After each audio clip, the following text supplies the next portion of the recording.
सबसे पहला prime focus ये कि हम ये देखें और आप ये खुद भी देख सकते हैं कि जब 2023 में हमने लास्ट ईयर के अगर पेपर को देखें तो आपको एक मेजर जो है वो 2000, अगर आप सिर्फ एग्जाम में एक साल का पास पेपर ही पढ़ के चले जाए ना तो आपका आधा जो है वो क्लियर हो जाता है डाटा, यानी half of the job is already done. क्यों? क्योंकि सीएसएस में एक रेकरेंट पैटर्न है कि कुछ सवाल ऐसे हैं जिसमें स्टेटमेंट्स बदलती हैं, कंटेंट वही रहता है, यानी क्वेश्चन वही रहता है, थीम वही रहता है। सिर्फ उस थीम के इर्द गिर्द जो अल्फाज का चुनाव है, अल्फाज की तरतीब जो है वो पेपर जो सेट करने वाले लोग हैं वो बदल देते हैं। तो आपने गौर करना है इन सवालों के दरमियान कि आपको ये पता चलेगा कि देखिए थीम एक ही है, सिर्फ लफ्जों के इस्तेमाल पे, लफ्जों के चुनाव में तब्दीली आ रही है एग्जाम्स के अंदर। तो सबसे पहला सवाल जो डिस्कस किया है, right a note on the status of gender studies इन पाकिस्तान। अब आपका जो पहला चैप्टर है जो जेंडर स्टडीज का, वो बहुत इंपॉर्टेंट है क्योंकि उसमें से बुनियादी सवाल 4 हैं। और जब किसी भी एग्जामिनर के पास कंटेंट कम होता है और उसने आपको टफ सिचुएशन में डालना है तो वो लफाजी इस्तेमाल करेगा, डिफरेंट टर्मिनोलॉजीज, डिफरेंट जॉर्गन्स का इस्तेमाल करेगा in order to complicate the situation. सवाल 4 ही हैं, उससे बियॉन्ड जाके वो पूछ नहीं सकता, यानी वो बुनियादी सवाल 4 ही हैं, उनसे बियॉन्ड जाके नहीं वो पूछ सकता। तो उसको करना ही है कि उसी 4 थीम्स के इर्द गिर्द, उन 4 सवालों के इर्द गिर्द उसको ऐसे अल्फाज यूज करने हैं जिससे वो आपके लिए उन सवालों को कॉम्प्लिकेट कर सके। वो 4 बुनियादी सवाल पहले चैप्टर में से हैं, स्टेटस ऑफ जेंडर स्टडीज इन पाकिस्तान, ये आखिरी सवाल है उस पहले चैप्टर में। उस चैप्टर में सबसे इंपॉर्टेंट है 2 सवाल, ऑटोनॉमी वर्सेस इंटीग्रेशन डिबेट और जेंडर स्टडी सारी डिबेट्स की फॉर्म में, तो यानी कोई फाइनल कंक्लूजन नहीं। सबसे इंपॉर्टेंट है ऑटोनॉमी वर्सेस इंटीग्रेशन डिबेट, उसके बाद है women studies versus gender studies debate, status of gender studies इन पाकिस्तान और फिर सेक्स वर्सेस जेंडर डिबेट। तो देखिए उसमें से पहला सवाल 2023 में आया हुआ है, right a note on the status of gender studies in Pakistan, give your views on the autonomy versus integration debate in gender studies. उसने क्या किया है, उसने अब इस सवाल को 2 हिस्सों में तकसीम कर दिया। पहले उसने कहा है स्टेटस ऑफ जेंडर स्टडीज इन पाकिस्तान लिखिए। अब असल काम जो है वो हमारे स्टूडेंट्स जो कि नाकाम रहते हैं कि वो सवाल को मुकम्मल फॉर्म में डी कोड नहीं करते। सवाल को डी कोड करना ही तो बड़ा चैलेंज है, उसको आज हम डी कोड करना भी देखेंगे। ये सवाल 2 हिस्सों में मुश्तमिल है, 10 नंबर का एक हिस्सा है और 10 मार्क्स का दूसरा हिस्सा है। पहले उसने आपसे पूछा है right a note on the status of gender studies इन पाकिस्तान, ये पहला पोर्शन है। एंड सेकंड पोर्शन में क्या है, give your views on the autonomy versus integration debate in gender studies. Now the paper setter has divided the entire question into 2 basic themes. तो उसमें देखिए उसने पहले चैप्टर की तीनों जो इंपॉर्टेंट चीजें हैं वो पूछ ली, एक तो ऑटोनॉमी वर्सेस इंटीग्रेशन डिबेट पूछ ली। अब स्टूडेंट्स को है कि शायद ये दोनों सवाल जो हैं वो कंबाइंड हैं, जो कि हैं, तो वो करते ही है कि सिर्फ स्टेटस ऑफ जेंडर स्टडीज को ऑटोनॉमी और इंटीग्रेशन के कॉन्टेक्स्ट में डिस्कस कर देते हैं, but that's not the agenda. यहाँ 2 बुनियादी तौर पर डिस्टिंक्ट सवाल हैं, ये ऐसे ही है कि आपने इन्हें 10-10 मार्क्स में डिवाइड करना है। इसको हम आज देखते हैं। तो पहला सवाल क्या होगा, स्टेटस ऑफ जेंडर स्टडीज इन पाकिस्तान। ये नजर आएगा आपको, जो मैं ग्रीन लेबल किया हुआ है इसका मतलब ये वो थीम्स हैं, रेकरेंट थीम्स हैं जो बार बार पूछे जा रहे हैं। तो स्टेटस ऑफ जेंडर स्टडीज हमने पहले आइडेंटिफाई कर लिया। दूसरा क्या है जी, differentiate between gender studies and women studies. देखिए अगर कंटेंट लिमिटेड है तो कॉन्टेक्स्ट भी बहुत ज्यादा एक्सपैंड नहीं कर सकता। एग्जामिनर के पास वही कंटेंट है, सिर्फ लफ्जों का चुनाव डिफरेंट है। तो क्या पूछा है, differentiate between gender studies and women studies, discuss in detail the multi disciplinary nature of gender studies. Now you look at the question again this question is divided into 2 parts where you have to talk about their differences, means the differences between women studies and gender studies. And then you'll have to talk about the multidisciplinary nature of gender studies. Then examiner or a paper checker will check your question by keeping in mind कि आपने 20 marks का जवाब दिया है। Most of you remain unable to answer the entire question. वो एक का जवाब देते हैं, they forget about the other statement. सारा फोकस किस पे हो जाता है? फर्स्ट स्टेटमेंट पे. But that entire question is divided into two major themes: multidisciplinary nature and gender studies and women's studies का difference. Then look at the fourth question, masculinity and femininity का सवाल आपको नजर आएगा, बार बार रिपीट हो रहा है, लेकिन three major waves of feminist movement in the West: suffragette movement, personalist political, and postmodern wave of feminism bar bar repeat हो रहा है. और नीचे देखेंगे जेंडर बेस्ड वायलेंस. ये वो थीम है. ये 4-5 थीम्स जो हैं वो आपको बार बार पेपर में नजर आएंगी. आपको बार बार नजर आएगा कि एग्जामिनर्स जो हैं वो सिर्फ इसी के इर्द घूम रहे हैं, क्योंकि these 4 or 5 themes are the part and parcel reality of entire gender studies in Pakistan. We as academics of gender studies do not think beyond these ideas in Pakistan. Pakistani gender studies की ये limited capacity है, यही उसका scope है. The entire gender studies, क्यों? क्योंकि जो कुछ आप पढ़ रहे हैं उसमें सिर्फ 2 चैप्टर जेंडर स्टडीज के हैं, बाकी वो सारी वुमेन स्टडीज का सिलेबस है. तो 2023 के परचेस को अब आपने, तो आपको एक चीज रिकॉग्नाइज करनी है कि ये देखें पूरे का पूरा पर्चा जो है वो पहले 4 चैप्टर्स में से आया हुआ. तो अब सबसे ज्यादा इंपॉर्टेंट बात ये कि बाज लोग जो सिर्फ 4 चैप्टर्स पढ़ के गए उनका 90% सिलेबस कवर होता है इसमें से. जरा उठा के देख लें, डिकोड करके देख लें. Influence of these waves on Pakistani feminism पहले चौथे चैप्टर में है. Major waves of feminist movement in Pakistan चौथा चैप्टर है.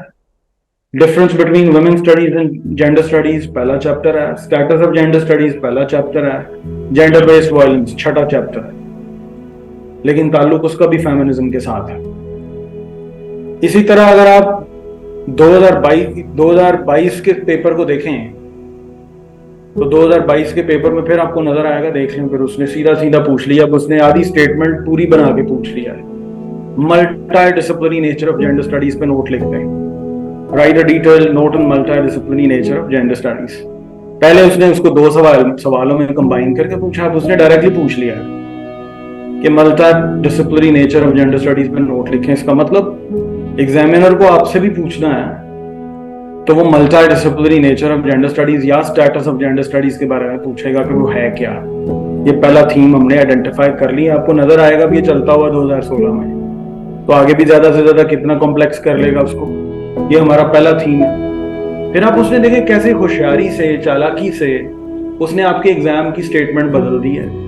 Describe any 2 feminist schools of thought about feminism in detail. ये है लफ्जों का चुनाव.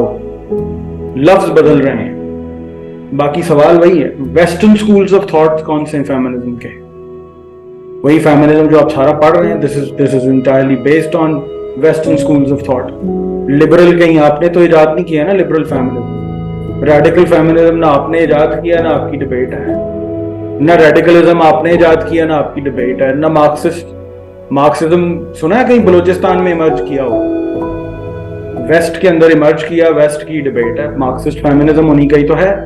सोशलिस्ट फेमिनिज्म वहीं इमर्ज किया, वहीं का तो है, राइट?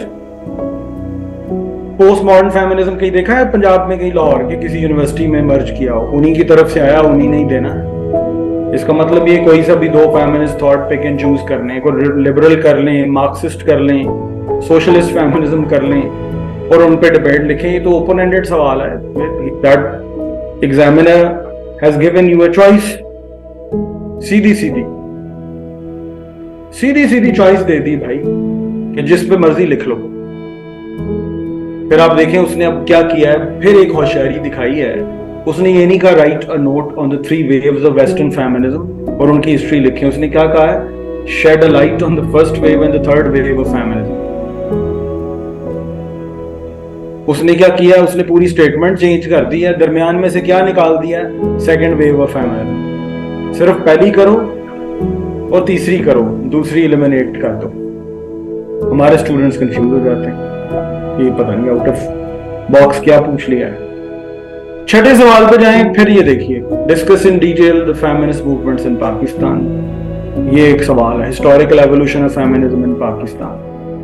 क्लियर कट पैटर्न है। फिर आपको एक और पैटर्न नजर आएगा, कैपिटलिस्ट पर्सपेक्टिव ऑफ जेंडर, जो दो तरह से हल हो सकता है, मार्क्सिस्ट पर्सपेक्टिव से भी, मार्क्सिस्ट और सोशलिस्ट फेमिनिज्म के थ्रू भी, और पांचवें और छठे चैप्टर में थेरीज ऑफ डेवलपमेंट है, dependency theory, work system theory, modernisation theory, उनके थ्रू भी हैंडल किया जा सकता है।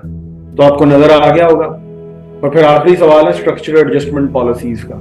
लेकिन अभी हमने अपने सिर्फ थीम्स तक रहना है, चीजें सारी रिपीट हो रही हैं, लेकिन मैं आपको बताऊंगा, देखिए 5 सवाल भी तैयार करके जाएंगे ना, तो उनसे भी पेपर कवर हो सकता है। जरा देख लेंगे, आपके सामने है।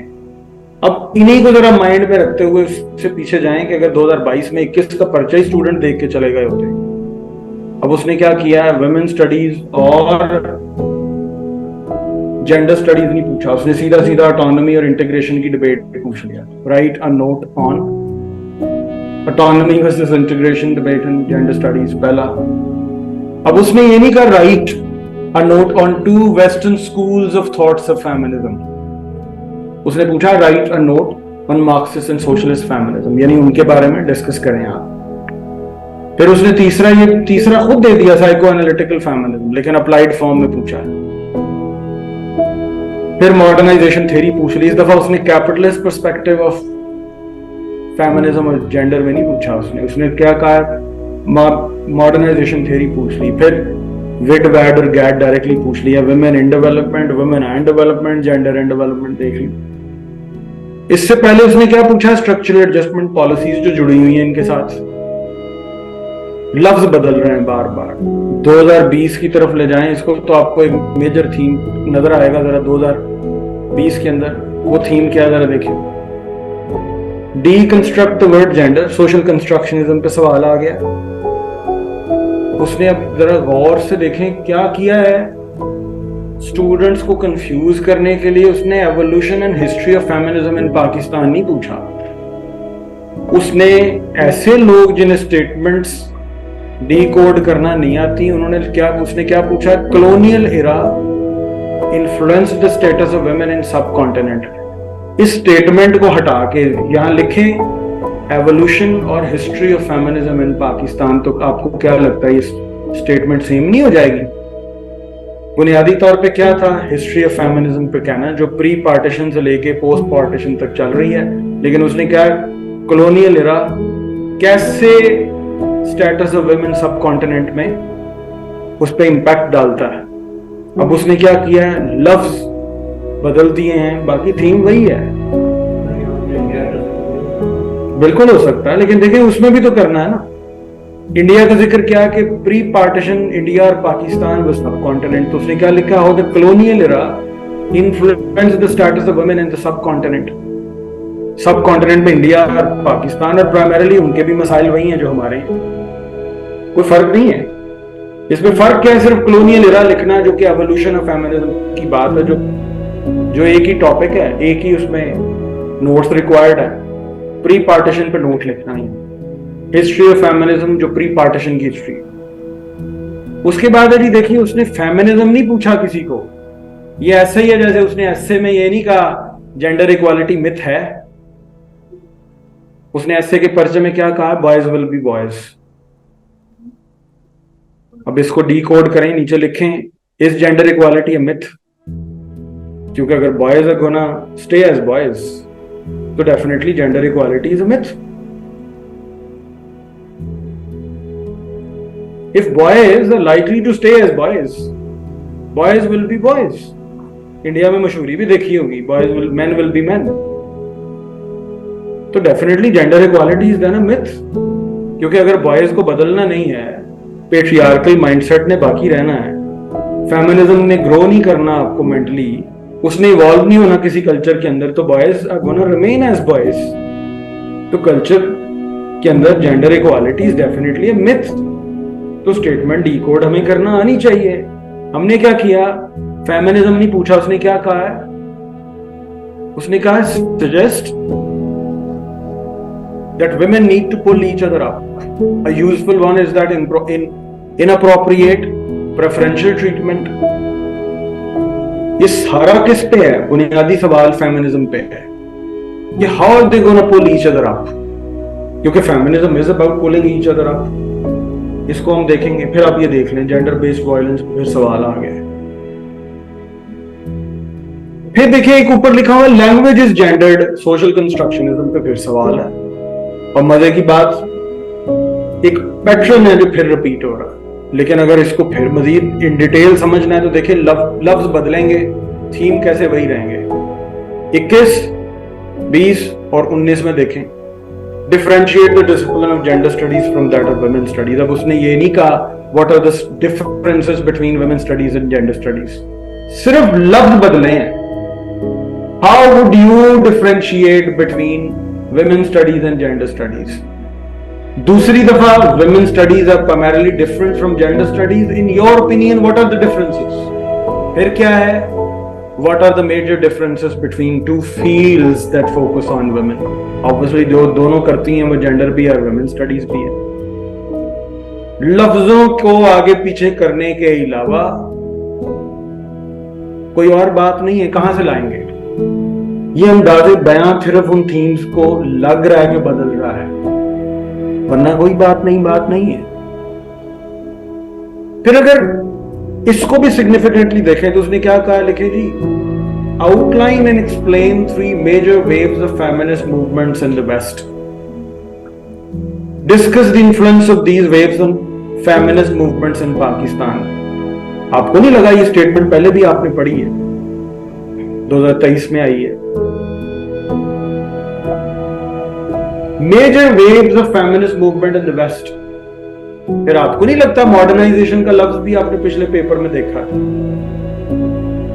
और डिपेंडेंसी थ्योरी का लफ्ज भी देखा डेवलपमेंट की फॉर्म में? आपको नहीं लगता? नीचे देखिए जरा, अब उसने क्या कहा, write a short note on 2 of the following. अब इस दफा उसने ये नहीं कहा मेजर नोट लिखें हिस्ट्री ऑफ फेमिनिज्म पे, 3 वेव्स ऑफ फेमिनिज्म। उसने पहली वेव निकाल के उसका टाइटल लिख दिया सफरेजेट मूवमेंट पे नोट लिखें।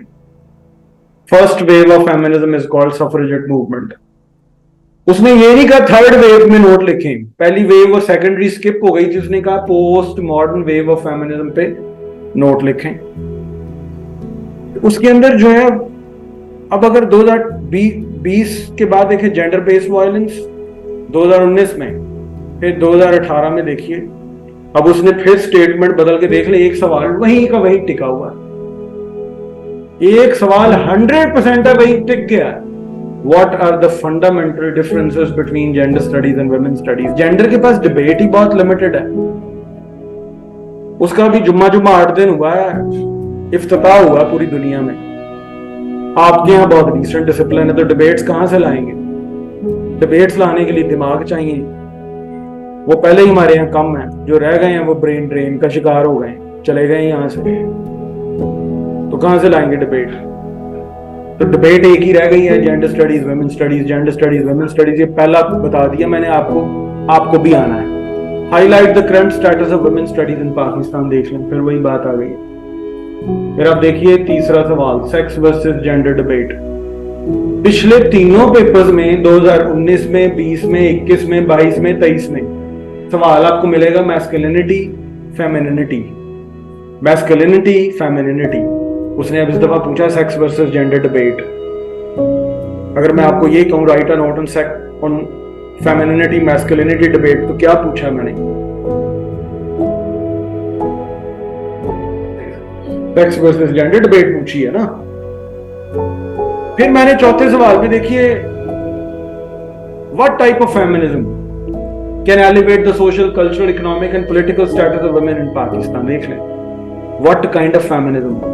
पहले उसने क्या पूछा, highlight 2 feminisms that can eradicate the cultural problems. अब उसने क्या कहा, व्हाट टाइप ऑफ फेमिनिज्म जो पाकिस्तान के चैलेंजेस हल कर सकता है। अब भी आपने ही चूज करना है, लिबरल कर लें, मार्क्सिस्ट कर लें, ये चॉइस दे दिया, लेकिन मैं उसको ग्रीन नहीं हाईलाइट किया, ग्लोबलाइजेशन हाईलाइट कर दिया है।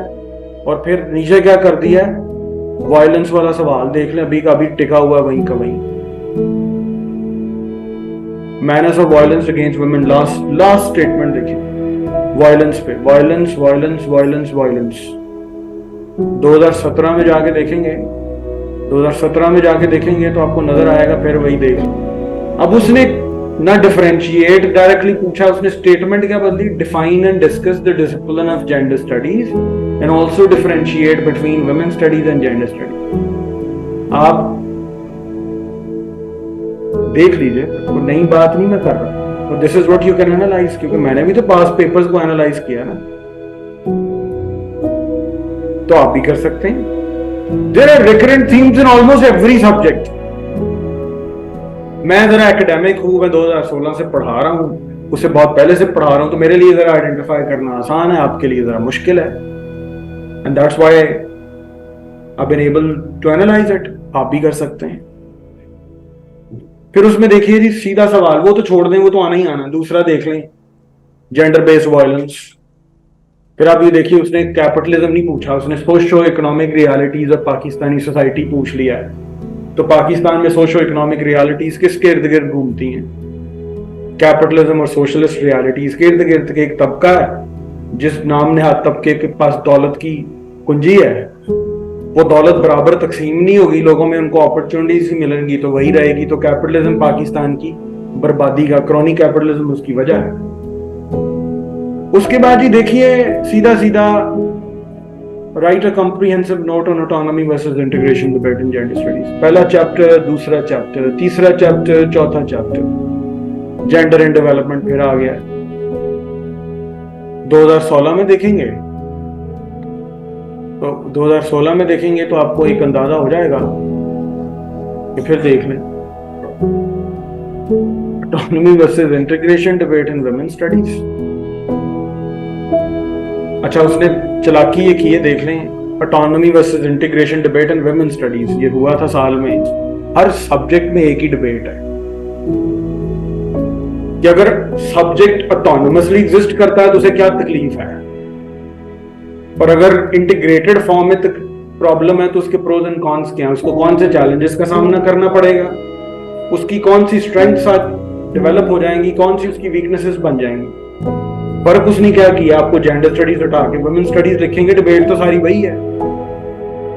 इस सब्जेक्ट ऑटोनोमस होते हैं तो उनकी मैथडोलॉजीज बहुत ओपन माइंडेड होती हैं, ठीक है, बहुत एजेंसी होती है उनके पास, बहुत लिबरेटेड फील करते हैं। फिर वो अपने एरियाज ऑफ फोकस, अपनी डोमेन्स खुद सेलेक्ट करते हैं। अगर वो इंटीग्रेटेड होते हैं तो उसमें कोई, ये तो डिबेट एनवायरमेंटल साइंसेस में भी है, क्योंकि दुनिया में सबसे पहले एनवायरमेंटल साइंसेस के जितने डिपार्टमेंट्स थे वो बायोलॉजिकल साइंसेस के अंदर इंटीग्रेटेडली एग्जिस्ट करते थे। जैसे बायोटेक्नोलॉजी जो है बायोलॉजिकल साइंसेस के अम्ब्रेला के अंडर काम करती, तो उनको भी यही तकलीफ है कि हमें ऑटोनोमस होना चाहिए या इंटीग्रेटेड होना चाहिए। माइक्रोबायोलॉजी डिपार्टमेंट्स हैं,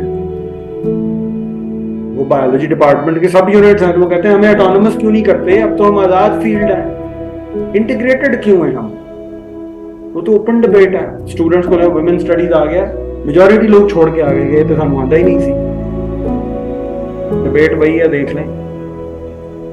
फिर देख लें violence against women in Pakistan, violence violence violence.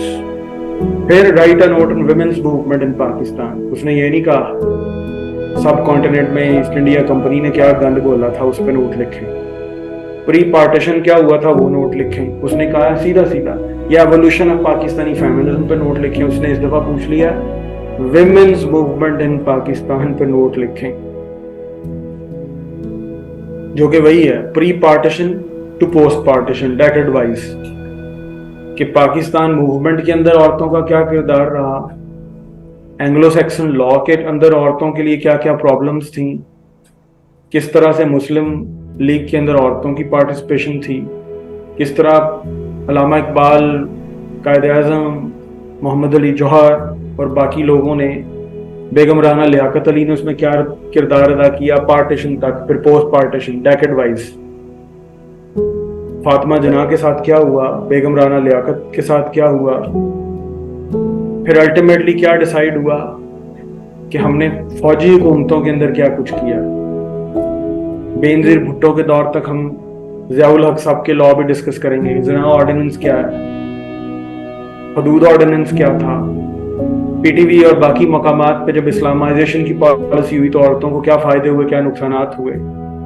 Musharraf साहब ने एनलाइटन मॉडरेशन की पॉलिसी लाई, उसका औरतों पे क्या इतला कर कंटेम्प्रेरी लॉज और रूल्स रेगुलेशंस पास हो रहे हैं औरतों को लेके। वो लेजिस्लेशंस कौन सी हैं, सबके नोट लिखेंगे। फिर उस तरह लिखें what are different theories of social construction of gender. Essentialism और सोशल कंस्ट्रक्शन का सवाल है, वो भी डिफरेंट तरीकों से आ रहा है। नेचर वर्सेस नर्चर डिबेट है, देखें जैसे पिछले साल हुआ क्रिमिनोलॉजी में सवाल आ गया nature versus nurture debate in criminology. वो बच्चे आ गए कि सर ये तो जेंडर का नहीं था। तो जेंडर में वो क्या करे, जेंडर में बायोलॉजिकल थ्योरीज ऑफ क्राइम भी हैं इस क्रिमिनोलॉजी में, जो यहाँ नेचर कह के पढ़ते हैं हम, यहाँ एसेंशियलिज्म कह के पढ़ते हैं। क्रिमिनोलॉजी में वही साइकोलॉजिकल और सोशोलॉजिकल थ्योरीज हैं जिसको उसने नर्चर नहीं कहा हुआ सिलेबस के अंदर है, तो वो नर्चर। यहाँ उसी नेचर वर्सेस नर्चर डिबेट को एसेंशियलिज्म वर्सेस कंस्ट्रक्शनिज्म कह के पढ़ते हैं आप। तो लफ्जों का हेर फेर ही है। प्रॉब्लम क्या है सोशल साइंसेस का कि हर आदमी अपने डिसिप्लिन की लैंग्वेज भी अलग चाहता है। मेंढक है ना, तो साइंसेस को बात तब समझ आती है जब मेंढक को राना टिग्रीना कहा जाए। फ्लावर रोजा इंडिका ही कहेंगे तो उनको समझ आएगी, तो गुलाब नहीं समझ आता उन्हें, क्योंकि गुलाब आपका है। उन्हें समझ आती है रोजा इंडिका। तो प्रॉब्लम क्या है कि स्टूडेंट्स को ये जब डीकोड कर दिया मैंने, तो देखिए थीम्स आइडेंटिफाई करना कोई बड़ी बात नहीं, मेजर थीम्स देख लें। मैं अभी आपको सवाल दे रहा हूं कि आपको सवाल आएगा women studies versus gender studies debate पे, अभी दे रहा हूं मैं आपको। ना आए तो फिर कहिएगा, चाहे वो स्पेशल CSS है या फाइनल 2024 है, क्योंकि अब सिलेबस से बाहर क्या पूछेगा। मुरीख पे बस्तियां बसेंगी तो औरतें वहां कैसे आबाद होंगी, वो भी आप प्रेडिक्ट कर सकते हैं अगर आपको basic knowledge of gender studies है तो।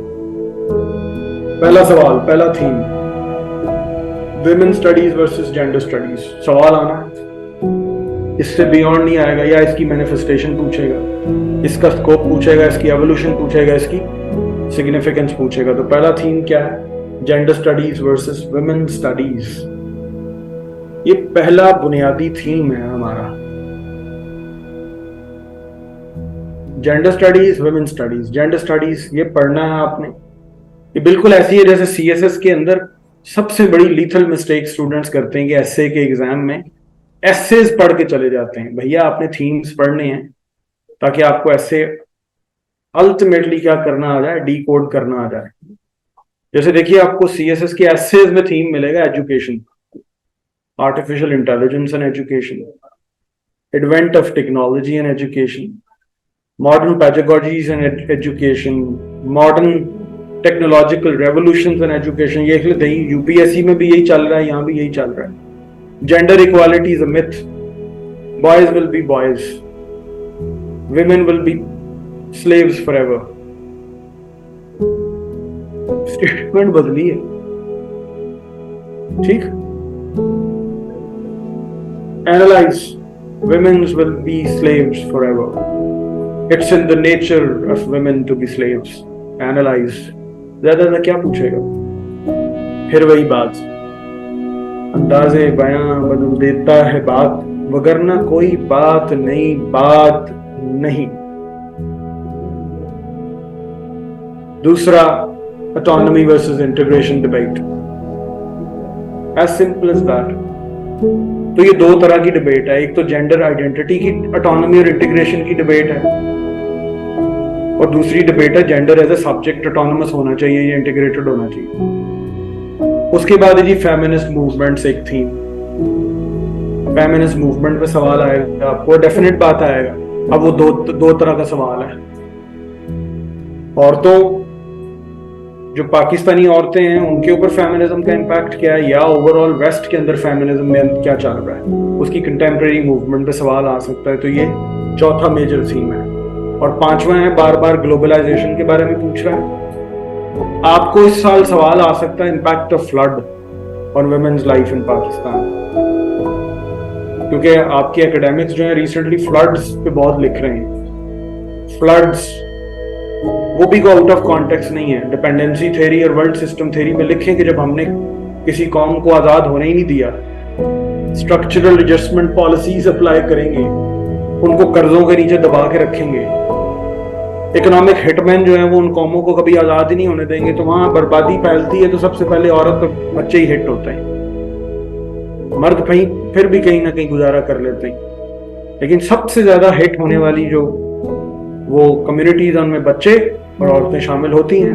फिर है जी जेंडर कोटा इन पॉलिटिक्स, ये वो थीम्स हैं जो बाद में है। थेरीज ऑफ जेंडर आ सकती हैं, जेंडर इन डेवलपमेंट अप्रोच, यानी विड वैड और गैड रिपीट हो रहा है, status of women in Pakistan repeat हो रहा है, और बहुत बड़ा थीम जेंडर इक्वालिटी और इनइक्वालिटी जो CSS के पर्चे में भी चल रहा है। तो ये जी बुनियादी थीम्स हैं।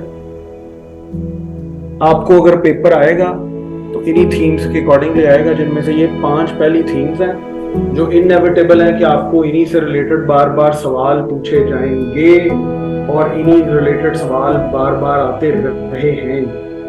अब दैट्स योर चॉइस। जितना पेपर है उसमें ये सवाल आपको बार बार नजर आएंगे। और मैं देखिए, nobody is a magic wand to decide कि ये आना है या नहीं आना, but there are certain patterns। सवाल उसने सिलेबस के अंदर से ही पूछना है, तो सवाल पेपर के अंदर से पूछने का मकसद यही है कि जनाब ये पेपर में है और ये पेपर में आएगा। तो ये जो थीम्स हैं, इसमें से हमने अब करना ये कि हमने से इन थीम्स की कोशिश हम करेंगे, कोई 25 के करीब आउटलाइंस हैं जो कल शाम तक जो है वो हम सॉल्व करें। फिर उसके बाद हम कुछ 1-2 ऐसी हैं जिनका बकायदा आंसर्स भी साथ सॉल्व करें कि हमें क्या लिखना होता है, पेपर में डूज एंड डोंट्स क्या होते हैं, और पेपर में फाइनली आपने क्या क्या चीजें ऐड करनी है। ये थ्योरेटिकल सब्जेक्ट्स हैं। थ्योरेटिकल सब्जेक्ट्स में थ्योरेटिकल आंसर्स को क्लियर हेडेड तरीके से लिखेंगे तो मार्क्स आएंगे। और आपने ये सुना होगा, जो कि वैलिड बात है, कि जितना लोग अपनी राइटिंग पे फोकस करते हैं जो ग्रामेटिकली और एस्थेटिकली करेक्ट होनी चाहिए, तो जेंडर में मार्क्स आते हैं, क्योंकि जेंडर है ही लफ्जों का खेल।